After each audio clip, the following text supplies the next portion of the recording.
Hi, this is Little Dwarf playing games while rambling incoherently into a microphone. Why? Well, just because I can, and I continue with Stygian, Reign of the Old Ones, blind. Now I will give the fight in the bank a couple more tries.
I think it is doable if I get, lucky rolls.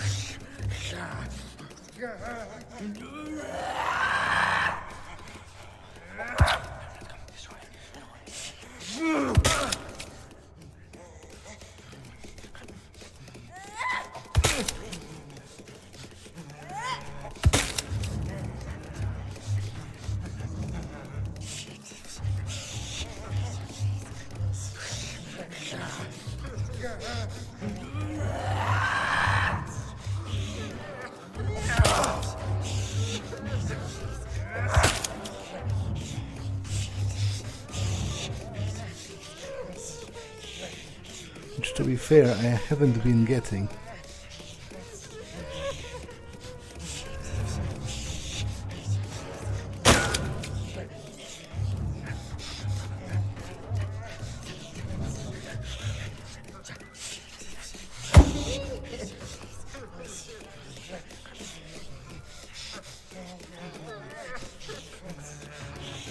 Okay, but I have enough action points to shoot and hit with a melee weapon, so I should have started doing that, from the very first turn.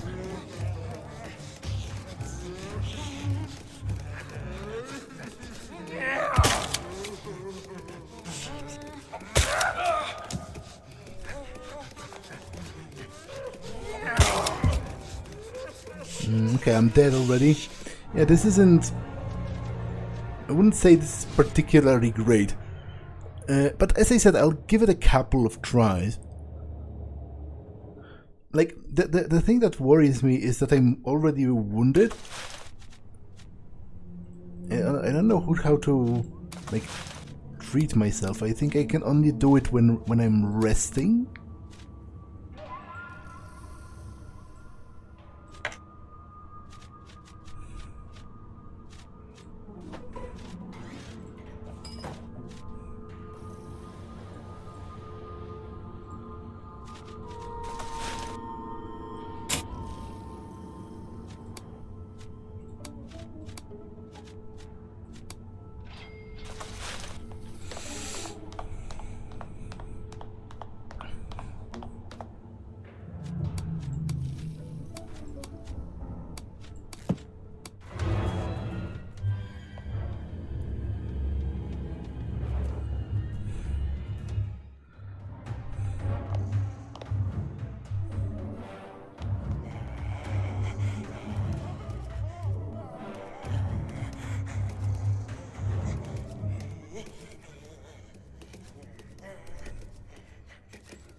Yeah, I think I'm dead. I might have to relent and come back when I get like a teammate.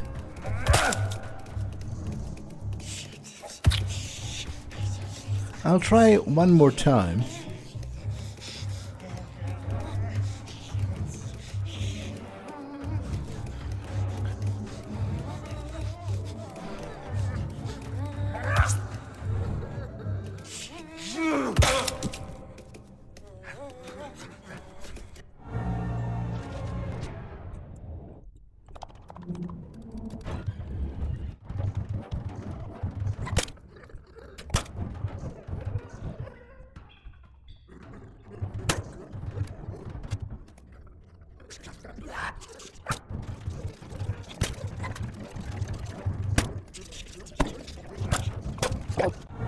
I'll admit defeat for now, and I'll try to find, because the game has let it be known to me that I can acquire companions, and usually you get, you know, like a starting companion who's meant to be a bit of an introduction to the companion system.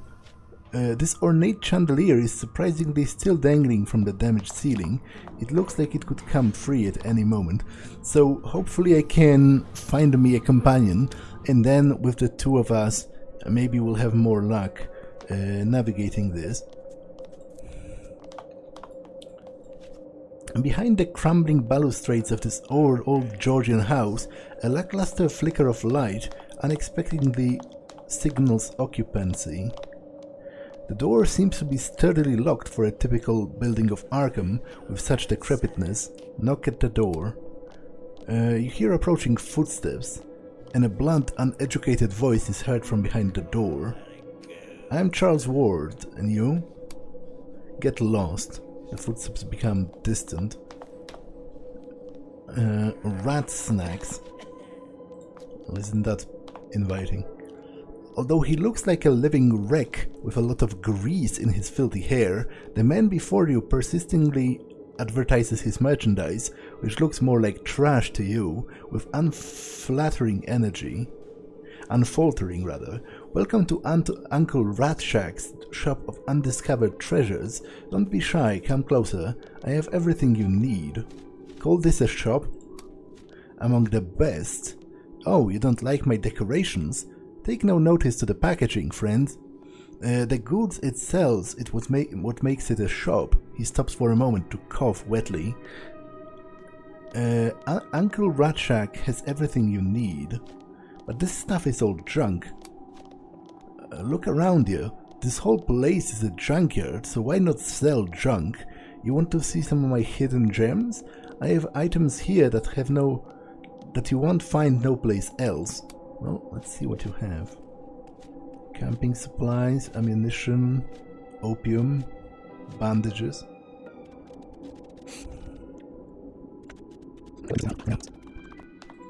The iconic gates of the Institution of Higher Learning lie in ruins. The way is impassable for now.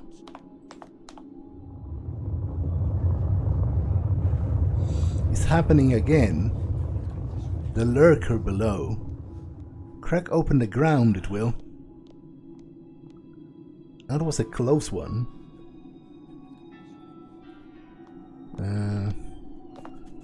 Okay, so we survived a tremor of some sorts. Tremors, it lurks down. We kind of feel it moving, slotting under the university. You see a scruffy man dressed in grimy garments. As you approach, you are irritated by the rancid alcoholic stench of his sweat. The swollen syringe marks on his arm further demonstrate the extent of his addiction.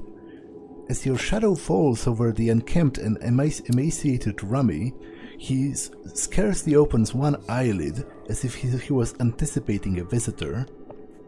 Gwen, is that you? Takes him a moment to realize that you are not who he expected.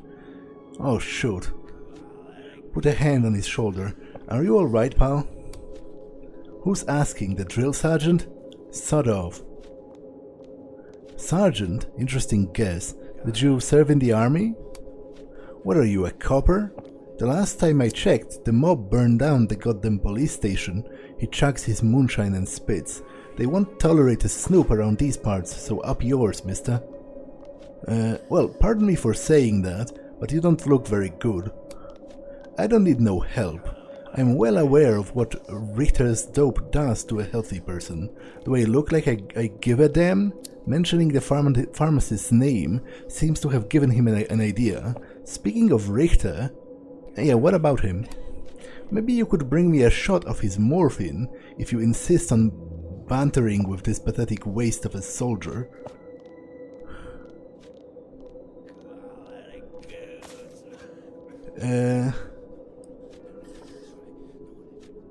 I'm... Like, does he just want to kill himself? To be honest, in ordinarily circumstances, I would probably try harder to stop him, but can you really fault people? Like, we have been ripped from reality and transplanted to a living nightmare. Like, the sun is gone. Like, I can't really fault people for wanting to take, you know, a quick way out, as it were. Soldier, were you really a soldier? That's not the kind of aid I had in mind. You need rehabilitation, not Richter's damned poison. Look around, mister.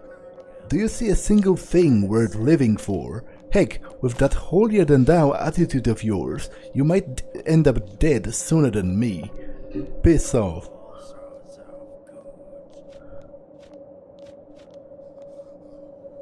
With my contacts I can supply all kinds of dope, enough to last you a lifetime, but tell me what happened to you first. You're quite the black artist, aren't you? He clearly lacks the self-confidence to play hard to get. What the heck. I lost everything anyway. I might as well lose a few minutes to a story now. You just made a great decision. You're going to hear from me again and soon. You better. I'll come searching for you and there's going to be hell to pay. Takes a deep breath and exhales slowly. It all began after I met Gwen Robin, my... Well, you know, being a poor cobbler's son, I was obliged to put the bread on the table. My former... you know... Being a poor cobbler's son, I was obliged to put bread on the table, and that's why I joined the guard for the extra paycheck. Hailing from an even poorer Arkham family, Gwen was working as a wireless operator at the base. She had it, blonde, nice figure, with teary eyes. Oh, how I miss our little escapades. But everything went to hell when she had to quit the job due to some family issue back home. I was shaken and broken, but I had to continue my training, knowing not that the worst was yet to come. But then the footsteps of the apocalypse, cases of mass hysteria, arson, mass murders, power shortages, you name it. National Guard was called to active duty, and I was stuck being a full-time soldier. As I was getting to the end of my rope physically, Gwen's last letter proved to be the final blow. She said we had to break up. She couldn't never see me again. No reason, no explanation, nothing. He struggles to continue. The old Jeremy Parsons died then and there, but despite the profound sadness I felt, I forced myself to see her again one last time, so I just escaped to the base by hiding inside an Arkham-bound logistics truck.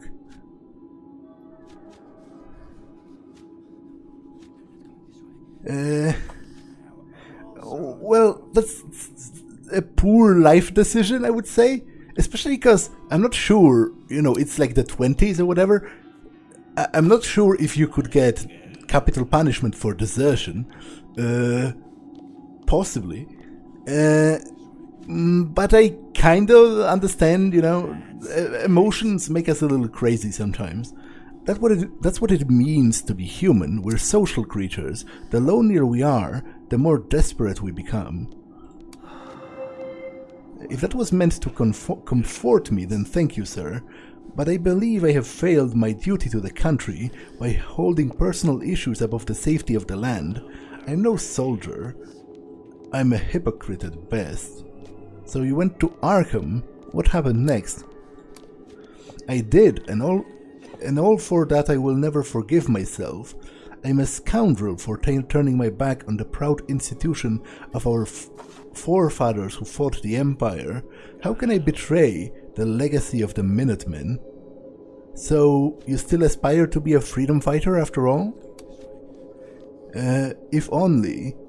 I could if only we still had a country to protect. After coming to Arkham, I quickly realized that I had to avoid detection, so I disguised myself in civilian clothing and buried my old uniform somewhere. Then I went straight to Gwen's address. There was nobody in the house, even their coffee cups were on the table, but they were gone, as if she vanished or never existed at all. I lost track of her since. I asked around, but only met hostility and apathy. Oh, what a short-sighted fool I've been. He hangs his head in shame.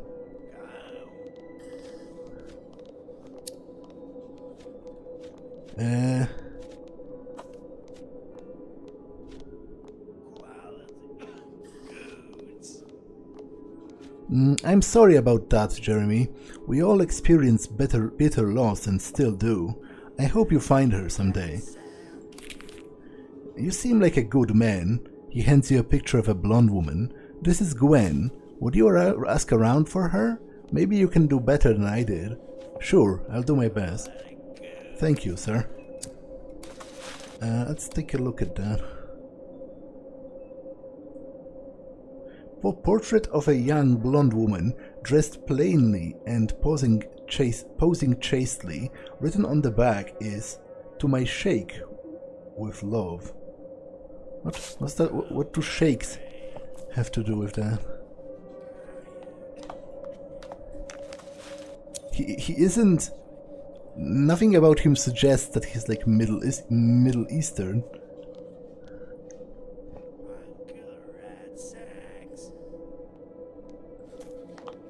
Key number 0. Okay, I can trade that to the guy.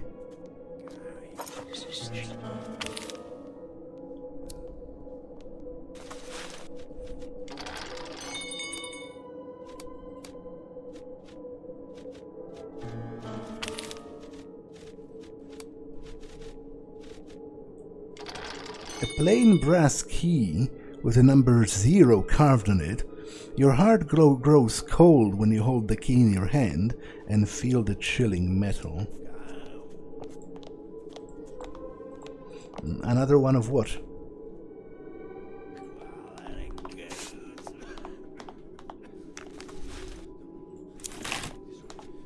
Although one of the newer buildings in the town, the supernatural darkness has reduced the post office to the decrepitude, interring the letters of the damned betwixt its cracked walls. I can't enter it. You see a typical Arkham resident, tired and decrepit. What can you tell me about this key? Do I look like a locksmith or something? I haven't the slightest idea. Maybe old nutty Isidore could help you. He runs the antique store. He has a thing for keys, or so I've heard. Thank you.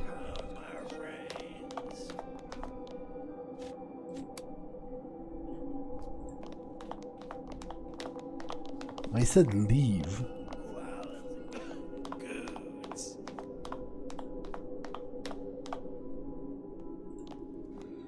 Oh, hi, darling. Interested in a good time? No.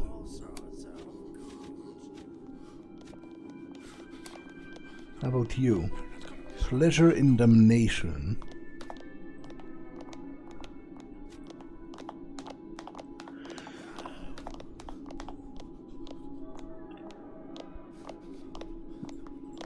Who could have who could have suggested a year ago that Arkham's most prestigious lodgings would degrade into a festering hive of debauchery? Don't be suicidal. Disappear now. Can I enter? I can.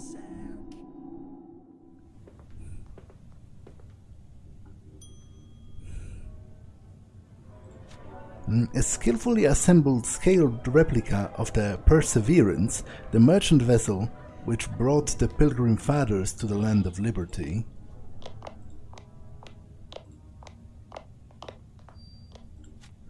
As the modest decorative item of a lobby in shambles, this withered rotten plant fittingly complements the disordered surroundings.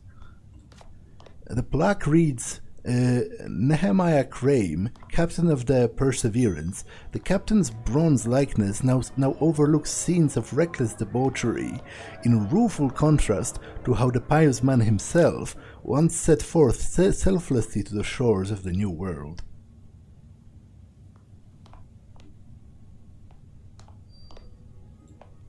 A spruce man in his 30s is standing at the reception desk of this dilapidated hotel. From his well-groomed moustache to his sharp suit, he signifies self-esteem that's hard to come by these days.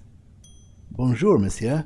Under normal circumstances, I'd be delighted to welcome you to the Esseks Hotel, one of New England's preeminent establishments. The man pauses to clear his throat. Leaving aside the fact that there is no New England anymore. But regrettably, I see that you are not one of the ladies and gentlemen approved by Monsieur Wax. I may only accommodate citizens who appear on the guest list. May I ask your name? He straightens his bow tie. I am Etienne Lafayette, the concierge of the Hotel Esseks. I have proudly performed this duty for more than 15 years. A note of heartbreak seeps into his voice as he says this. I also had to take the role of the manager after the unfortunate demise of Monsieur Phillips, and of the receptionist. We're a little bit understaffed, as you can see. What happened to the previous manager? Let's just say he chose the shortest route out of Arkham, monsieur. He clears his throat again. Rat poison, along with Madame Phillips and the little ones. I do not recommend it. There were, you know, red bubbles on their lips, like poorly blended parfait? I don't know that word. I don't know what that is. Really? You seem to take your job very seriously. Monsieur, do you know what is worse than a town doomed to extinction? A concierge without a hotel. The Esseks is my life, and unless she kicks me out herself, I do not plan to abandon my responsibilities. How can I get on the list? I am afraid I cannot answer this question, monsieur, for I do not know. They send a new list once in a while, and I arrange accommodations, but common traits of the guests seem to be excessive drinking, vandalizing hotel property, and every other type of combination of misconduct, including the occasional murder of other guests, committing ritual sacrifice, and so on.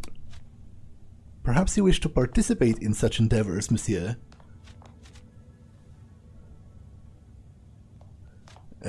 Guest with a lot of tobacco. No, I don't want to bribe him yet. I'm not that wealthy. Another thing. It seems that the approved guests are not especially respectful of the establishment. Etienne gazes across the lobby with melancholy in his plain eyes. We have seen better days, monsieur. The hotel and me, we've seen better days. Now, what within my humble powers can I do for you? Well, I guess nothing. So I take it I'm not allowed upstairs. Oh, I am? That's weird. And then I told him, come on, girls, it's time to earn your cigs.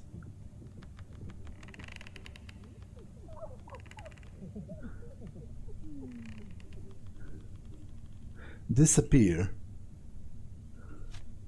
Locked door.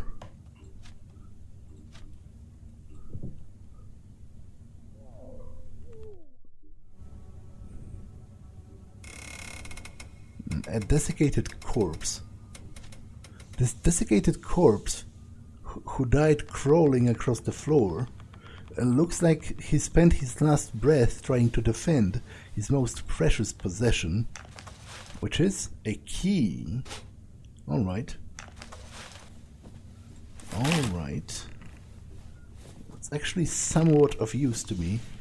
Though thoroughly besmeared with soot and grime, this vanity table has fallen victim to the general decrepitude, fretting away at the once spotless features of this establishment.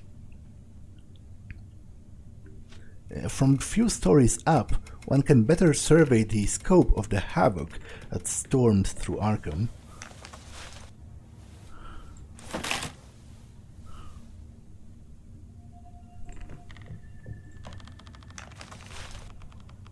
A shiv. Is the shiv better than the wrench?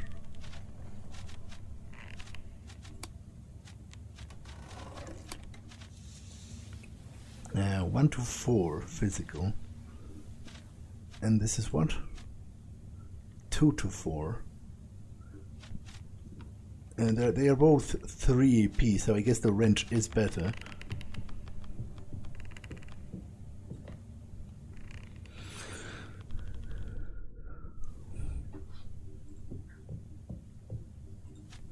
The overall profusion of portraits such as this, which always seem to depict the owlish visages of Arkham's Puritan fathers, only serve to extenuate the invariance of the town's existence.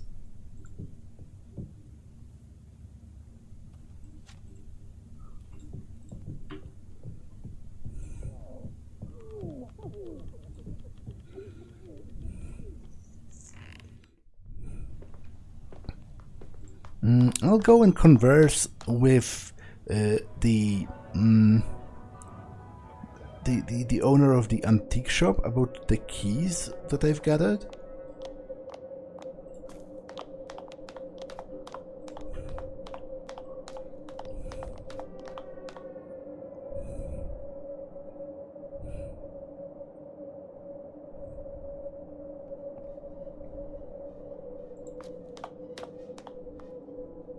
A well-built, dark-skinned man is approaching you. You doubt he's from these parts.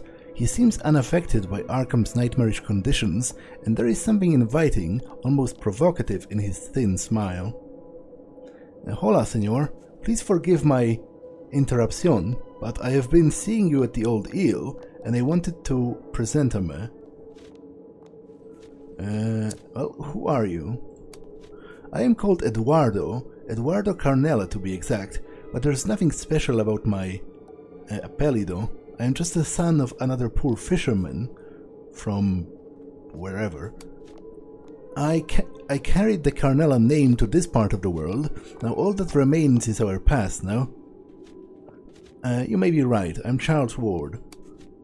There's a crackle of energy in Eduardo's eyes as he shakes your hand firmly. A pleasure to meet you, senor. You're here for something, right? I have a sensation that you may need my services. Different from you, I am accustomed to this, the survival of the streets, the never-ending something. I have survived the Spaniards, then the American occupation, then the Civil War, then the Americans again. No hard feelings, though. But you see my point now.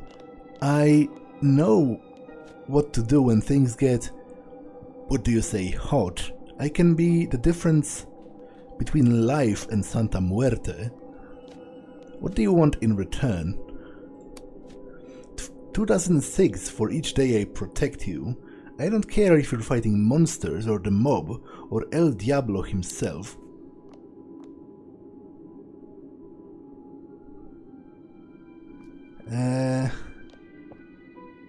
Well, I will have work for you in the near future, but you have to give me a better price. You're a survivor like me, senor. 21 cigs for a day, then. You have no fear, huh? Why should I? I have survived by chance all of my life, and now I do just the same. We all do. But you were not aware of this before the La Catastrophe. A swordfish killed my padre. One day he got out to work but never came home. Like that. You see, we live by chance alone, but it is when we are out of luck that it becomes plain. I will play this game, senor, until La Diosa Fortuna betrays me. I suspect our paths may have crossed for a reason. Continue, senor. Do you not sense that La Diosa Fortuna has brought us together? Don't just work for me, join me on my path. You're a clever one, no? Bueno, senor. I will walk for you for a time being, and we'll see what fortune brings. Excellent.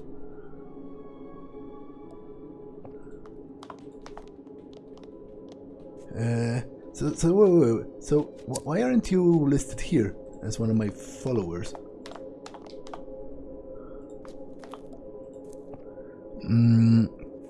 What kind of weapons can you use? Don't worry, senor. When it comes to it, I'm good at killing. On my first day here, I had to start with a club. Still keep it, you see? He shows you a crude cudgel. It's my lucky club, El Palo.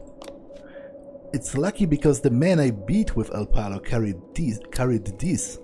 He shows you a state-of-the-art automatic pistol. See? La Diosa Fortuna is with me.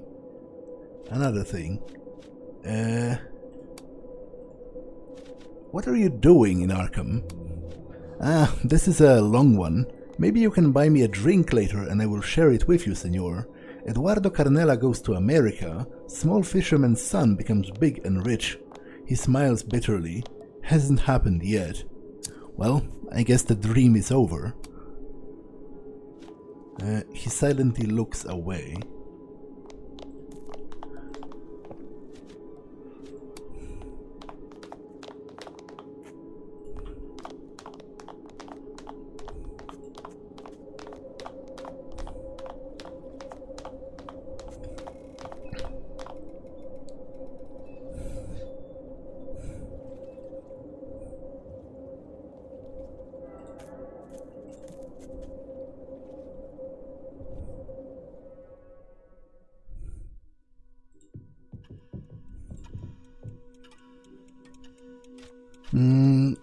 I need your expertise on something.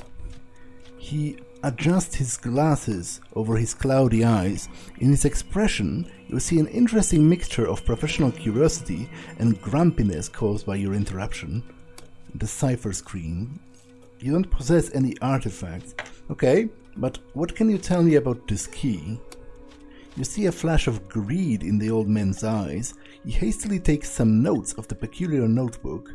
Is it numbered 0? How interesting. Where did you get such a rare one? From a mysterious man, but I found it because of a dream. It's a long story. Some dreams indeed hold value. What can I offer you for this key, my friend? A key numbered 0 would be a very fine addition to my collection here. What is in that notebook? It is an atlas for keys, what powers they hold, what mysteries they unlock. But forget my notebook now. What do you want for the key? Tell me about it first and I'll think about it. Forgive me, but I don't trust people easily. This particular habit helped me tremendously in staying alive. 506. Is it for sale now? Well, apparently the character doesn't want to sell it anyway, so I said no. 706. You don't give up, do you? 1,000 right now.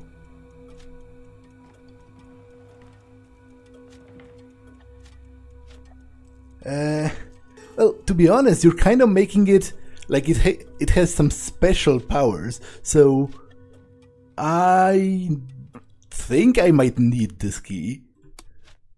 If you're not selling this key to me, then I'm afraid our conversation is over. Then you'll be missing a conversation chance with a fellow devotee of Kabbalah. Don't you even dare to mock the doctrine.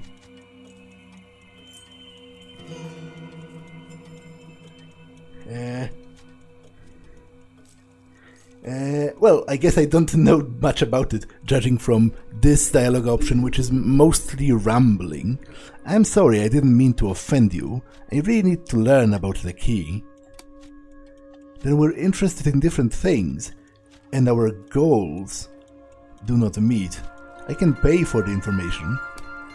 Not very tempting, but if you also give me your word to bring the key after you're done with it,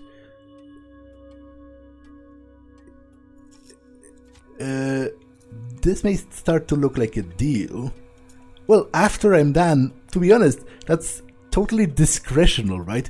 To my, I can decide whenever, so you sure know how to barter. 56, and your word that you will bring me the key.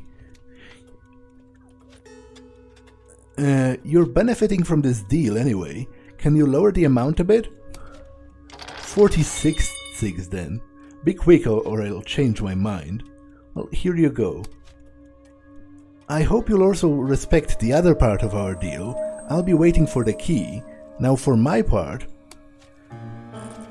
that key is for the safe deposit boxes in the Bank of Arkham. I wasn't aware of the existence of one labeled 0 though. I have just gained a level. Do not raise your hopes up though, as you're still as thin as a rail against the horrors lurking in the dark corners of the cosmos. You have 2 skill points and a merit point to further develop your character. Okay, I'll do that in a second. I'll check this place. But also, may I see your wares? Because I have some regular keys that I guess I might sell. Because those are just... I don't think they have a special function. It's literally labeled as junk. He only cares about them because, you know, he's obsessed with keys in general.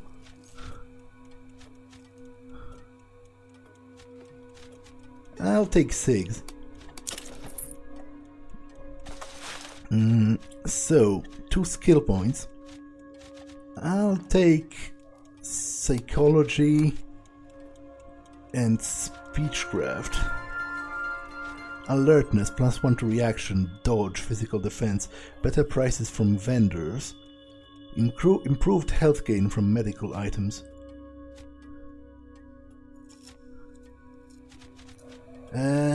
I'll take this, I think. Although, yeah, I'll take the haggler. Might be worth it over the course of the game. What about my other guy? Can I level him up as well? I guess he isn't a true follower, maybe? Because he doesn't appear. What kills me not makes me stronger, no? Well, I'm not sure. You're not listed here, which weirds me out a little bit.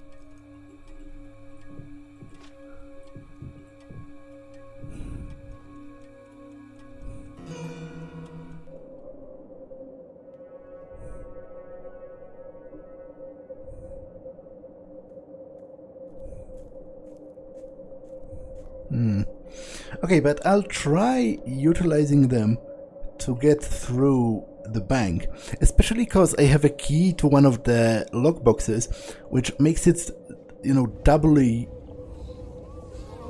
This is no man of Arkham, or even of Earth.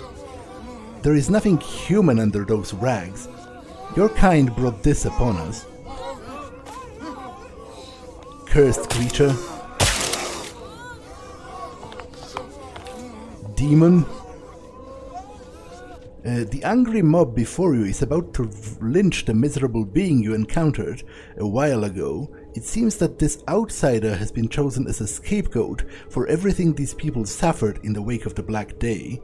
Now, I am going to protect him because, to be honest, I don't put that much stock in humanity as sort of...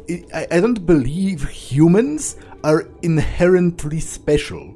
If we ever discover extraterrestrial life or, you know, some other dimension, I think we should afford those beings the exact same courtesy and kindness and respect that we afford our fellow human beings, as long as they conduct themselves, in the proper way, as long as they don't hurt us first.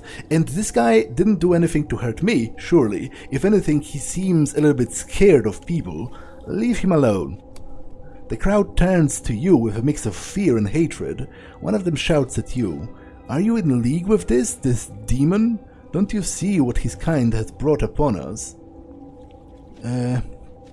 Well, look at what you've become. Do you think we've returned to the Dark Ages? The one leading the crowd shouts at you with anger.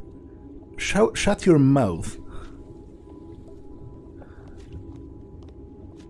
A few months have passed and already you have returned to the Salem witch trials.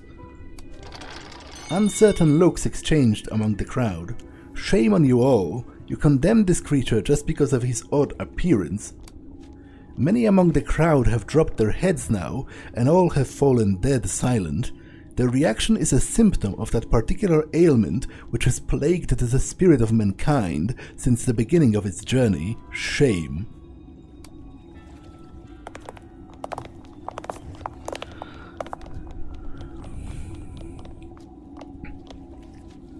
The creature approaches you cautiously, looks confused. After a short while, it speaks a single word.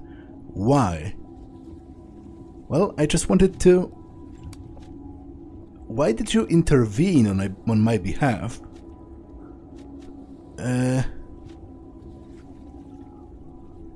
Well, I just wanted to help. You can feel the creature examining you from head to toe. The burning amber eyes move rapidly with the effort to comprehend. I have to leave. Well, you don't have to walk alone, I'm incapable of helping my own self, stranger, much less others. Such is the lot of the gods have given me. Leave me be, that I may continue my search for that accursed man.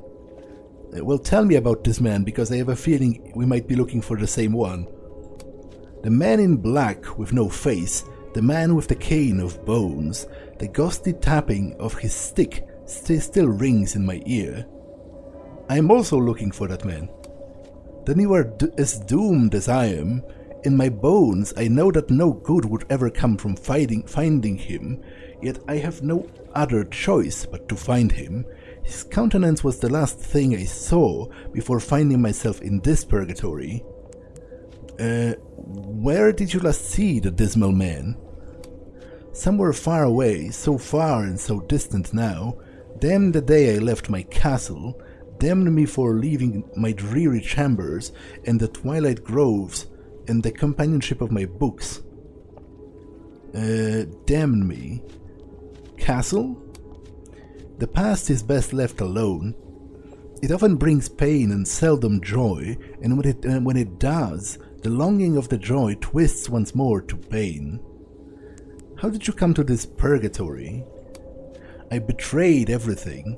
The timeless peace of the lone centuries granted me, my own existence.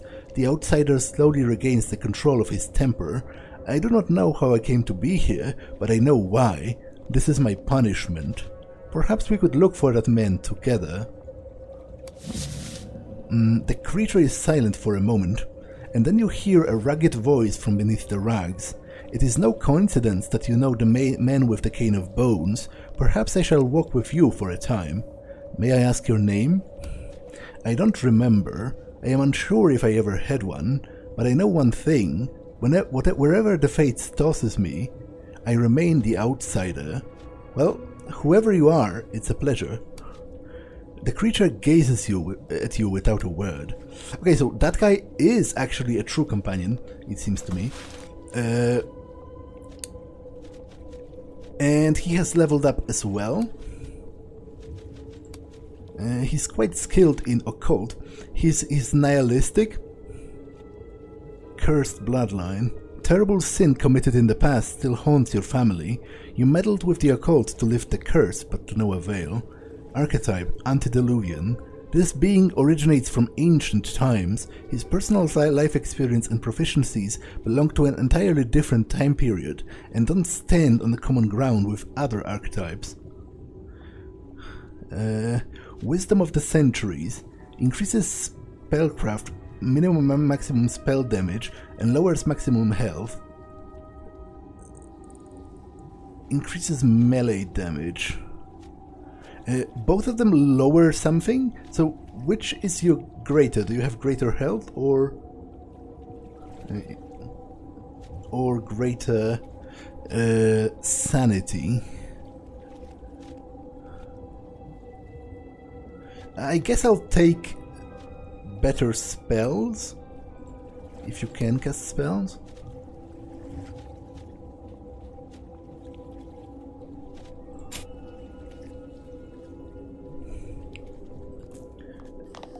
But what about this guy? Is he going to betray me? Is it some kind of a long con? Because he doesn't seem to be a true companion. He doesn't appear here. Can I talk to you some more? How did you become an occultist? I have always been drawn to the forbidden arts, and with no mentor to guide me, I took to reading numberless black tomes and grimoires of my castle library.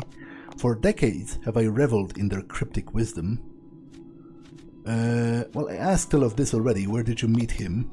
Somewhere far away. Let's go.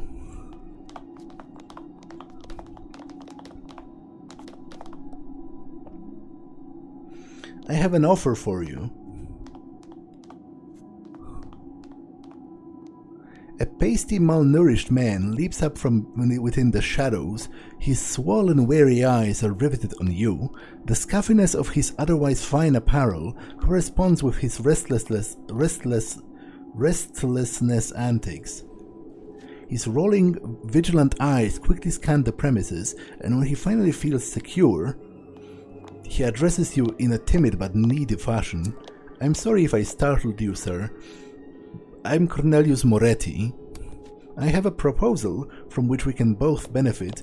Pardon my abruptness, but it will only take a few minutes. Well, tell me about it. I have seen you go up to the old eel attic before I got ejected by that ignoble swab. You may just be the man who can help me. Would you care to express your intentions a little more clearly? He grinds his teeth in chagrin before continuing.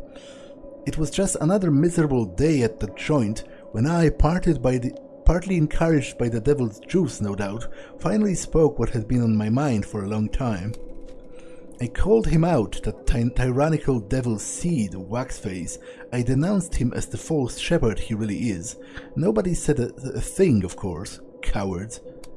There was, is, and will ever be only one shepherd of men. For saying that, they expelled me, humiliated me, and worst of all, they marked me. He twitchingly lowered his voice. That's my death sentence, you understand? Marked? Hearing you speak the word, a surge of misgiving darkens his visage. It is not the time nor the place, and besides, you're better off not knowing what it is. Look, you seem really agitated. Try talking about what's bothering you and it may ease your mind. He ponders on your advice for a moment and eventually concedes the point. First they ban me from the mob premises, and then the town starts to shun you, lest they get marked too. Eventually they'll get to you and turn you over to the cult wherever you are. There's no hiding from it. Oh Jesus, please help me. What do you want from me? Well, sir, all I'm asking you is to retrieve my heirloom pocket watch from the old eel attic. It is a valuable piece from my late father. I stashed it there, having an inkling that I might need it in the dark days ahead. It's hidden underneath the floorboards of the mattress. next to the mattress. I need it now more than ever, for I am left with nothing else. Once I barter it off, we'll split the 6 halfway. Please, would you do it for me? Well, no one should be condemned to such despair merely for expressing their convictions. A shimmer of mirth appears in his eyes. Thank you, brother, thank you. It is encouraging to finally meet someone in Arkham whose heart isn't made of stone. I will take a look around when I get a chance to rest in the attic. Thank you. Now I must go before they come for me. I'll be near the desecrated church in French Hill. I'll be safe there, it's abandoned now. Please hurry, my life depends on it. Well, I think I'll go right away and see if I can get up there.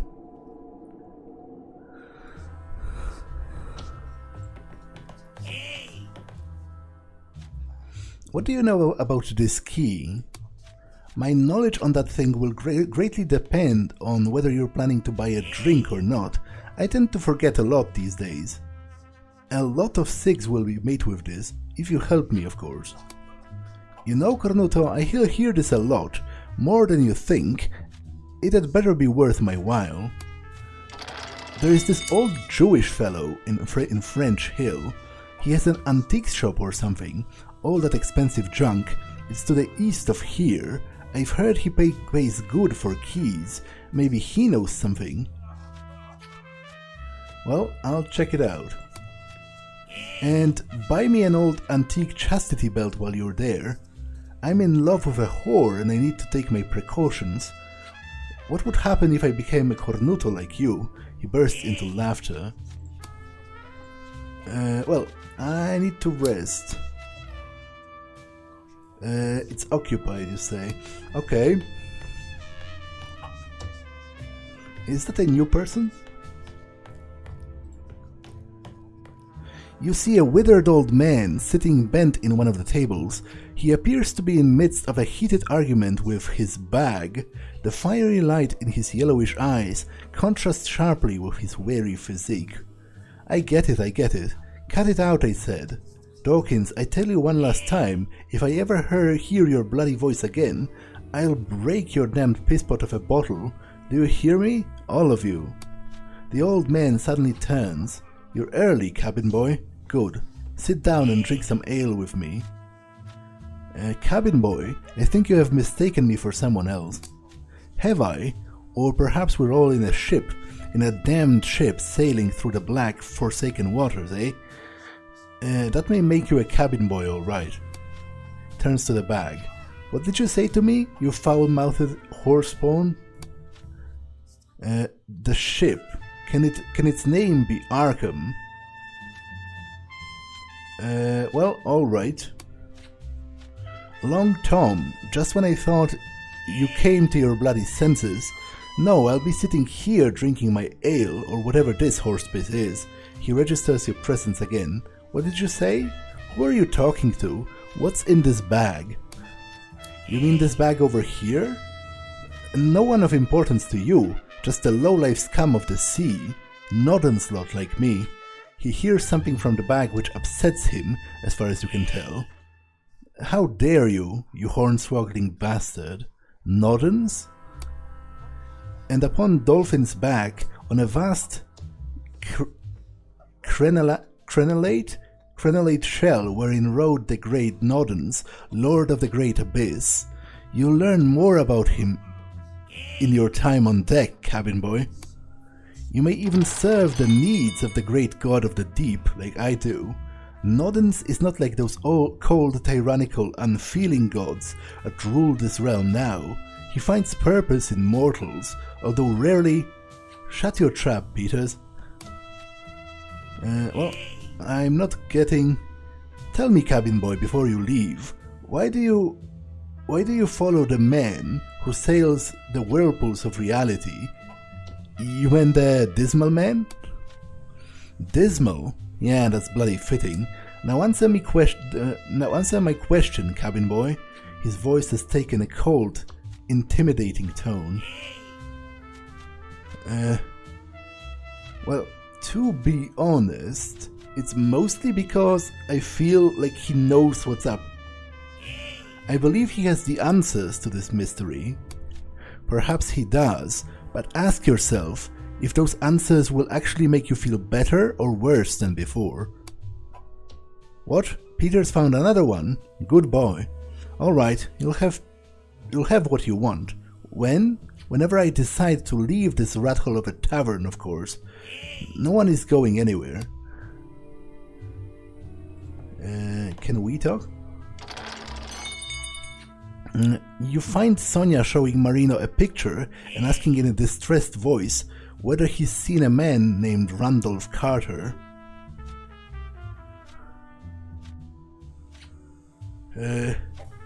Well, it may have been mere imagination, but I think I did indeed meet your husband.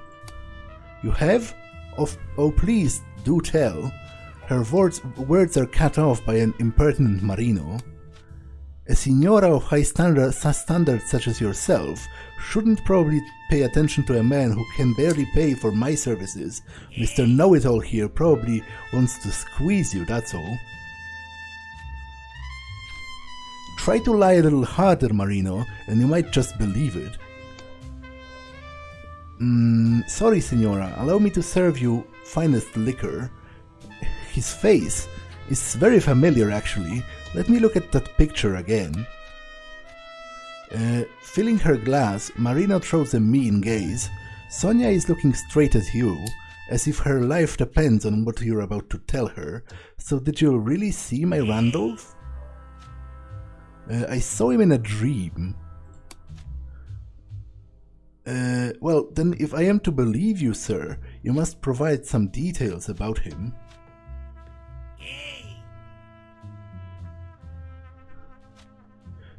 To be honest, I don't remember. Certainly, he wasn't blonde. He kind of had a narrow face. So I think I'll go with this. He had a narrow face, blue eyes, and wore a tweed jacket. That's not my Randolph. Your description is false. Well, how about I change my mind?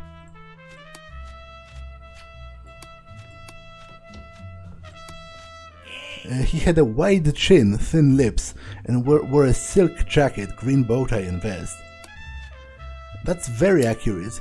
He used to wear it for special occasions, just like he did to the journalists' convention where we met. So strange. Were you acquainted with him before? Well, no, I have never seen that man in my life before I did in my dream. So what's he doing or where he's going? Did he tell you anything else apart from his name? He told me he sought inspiration, whatever that implies. Just like he wrote in that last letter. He must be alive then. How did he communicate with you? And why you instead of me, I wonder? In rare cases, studies by Frederick Mayers have shown that telepathy is possible. Well, actually they didn't. Actually, I'm not aware of anything like that, but it doesn't surprise me that people used to believe all sorts of crazy stuff and called it science. Like, there was a whole branch of science obsessed with the shape of people's skulls and how it supposedly correlates to their personalities. It was called phrenology. She seems to be drowned in a sea of memories for a short moment before she looks deep into the vagueness. I'm Sonia H. Green Carter. Thank you for sharing this with me. My name is Charles Ward. Nice to meet you as well, Sonia. Can you help me find him then? There must be a reason for Randolph to meet you. I'll follow you. Would you be kind enough to take me to that house? Of course. I'll be glad if I can be of any assistance. Thank you, but I don't mean to derail you from your obligations. Are you sure I won't be a drawback? Well, to be honest, I'm a little scared about getting you killed, so perhaps I should walk alone. Is that so? Well, I understand. But if you find any further information related to my husband, please notify me. I'll do my best. Goodbye. Can I change my mind and take you along? Like, if I talk to you again... yeah, I can. Okay, so I'll think about it some more.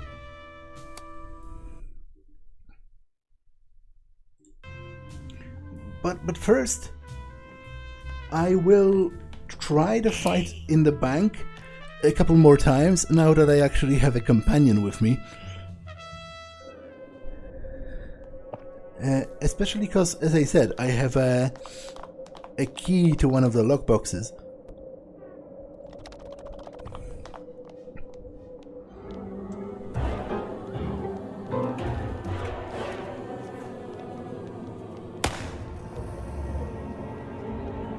Fucking loony. His demented venture ended prematurely and pitifully. I'm not quite sure what this guy's deal is.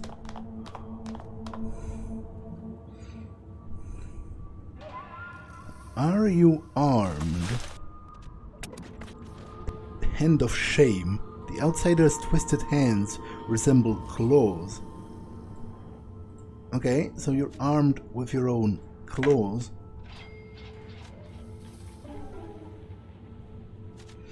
You also might know literal spells. We'll see about that in a moment. Or actually in another episode, because this episode has been long enough. So I'm going to save and end it for now. That's all for this one, and I will see you in the next one. Bye!